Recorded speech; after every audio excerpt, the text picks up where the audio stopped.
Good morning, Dr. Beasley, esteemed faculty, honored guests, and most importantly, greetings to you, the incredible Trinity graduates. I am truly humbled to have been chosen to address you all on this momentous occasion.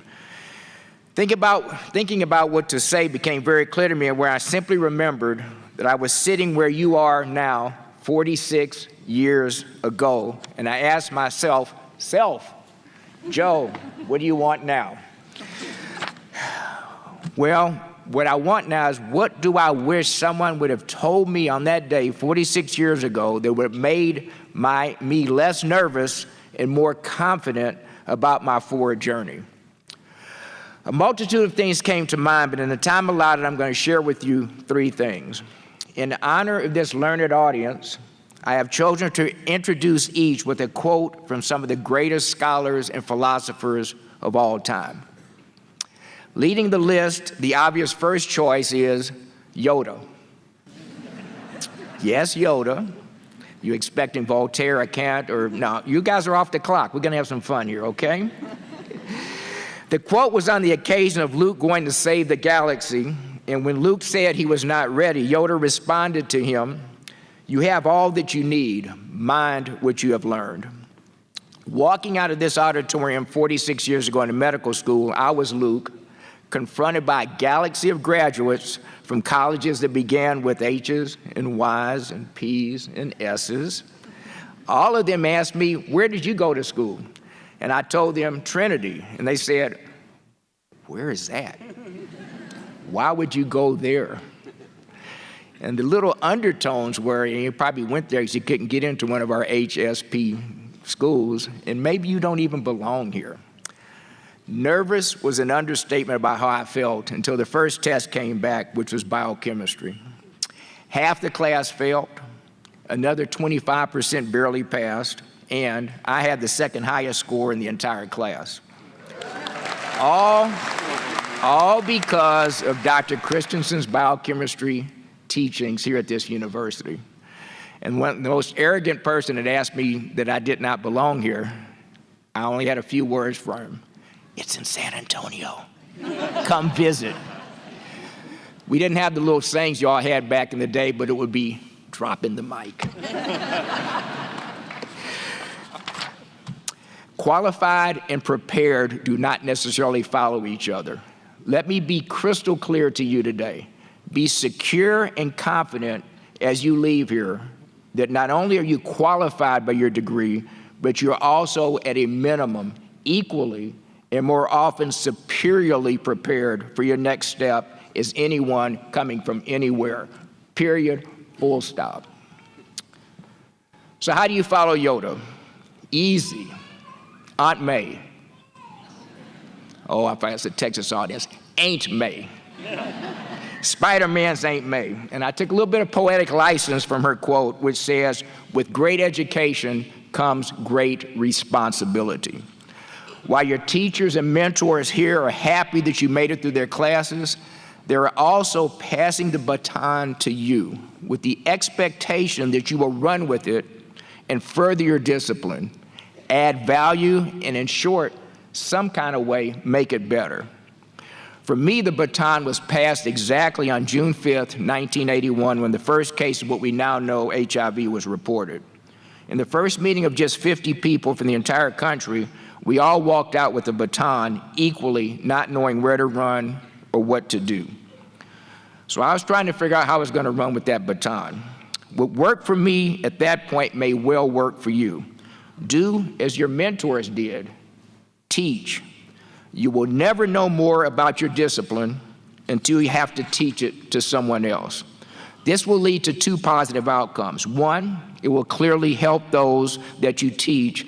And secondly, it will provide you a deeper understanding of your discipline, which will allow you not only to question all the questions, but more importantly, question all the answers that you thought you held true, and provide the needed insight to in some way make those answers better for all of us. Well, the lady you see hyperventilating next to you is my wife, looking at me and saying, "I cannot believe Yoda, Aunt May in front of all of these people?" Okay, so I need a place to sleep tonight. So my last quote will be from Mark Twain, circa 1907. Do not let your schooling get in the way of your education. Now, first heard that quote in my classic all-nighter in Wynn dorm before English Lit, trying to figure out what that really meant. And I didn't know it at 5 a.m. that morning, and I'm not sure I knew it where you sat now. But there is a difference. And let me give you a visual example of what I mean. New patient comes to my office with HIV and diabetes. Her HIV is well controlled with medications, but her diabetes is so out of control it is almost life-threatening. Your schooling will say, call the pharmacy and give her a different set of diabetic medicines and just send her on her way. But you've been more than schooled. You have been Trinity educated. You think to yourself, why would her HIV be under complete control but her diabetes not? So you go back and ask her, what did you eat for dinner last night? Gas station tacos.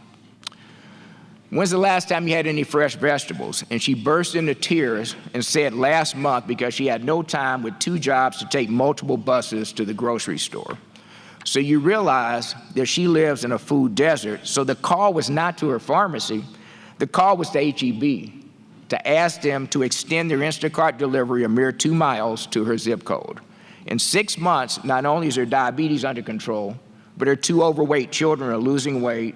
An entire zip code now has access to fresh food and vegetables, no longer living in a food desert.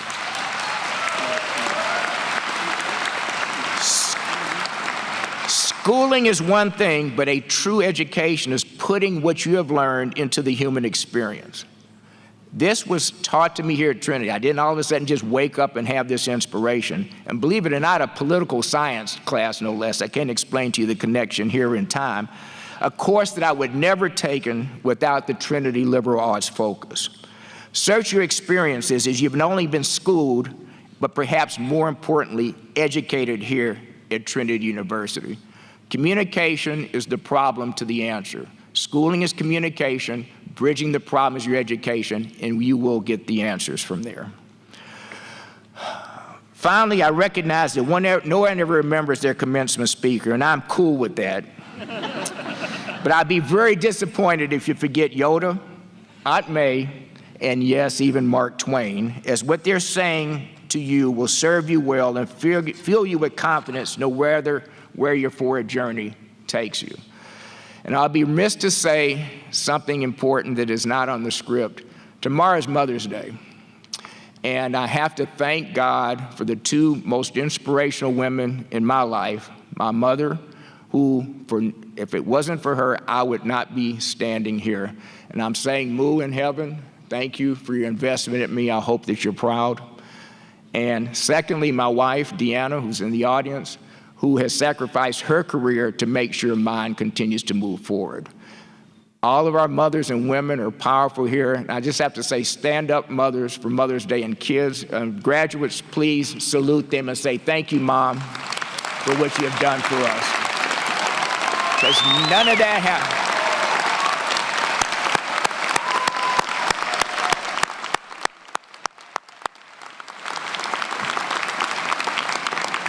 None of this here happens without you, and thank you very much. And in closing, as you walk across this stage and join the elite company of Trinity alumni, I will leave you with the timely lyrics from Steely Dan's Kid Charlemagne. We are forever Trinity Tigers, and when we turn it on the world, we turn the world around. Thank you all very much. Make it happen, graduates. Congratulations.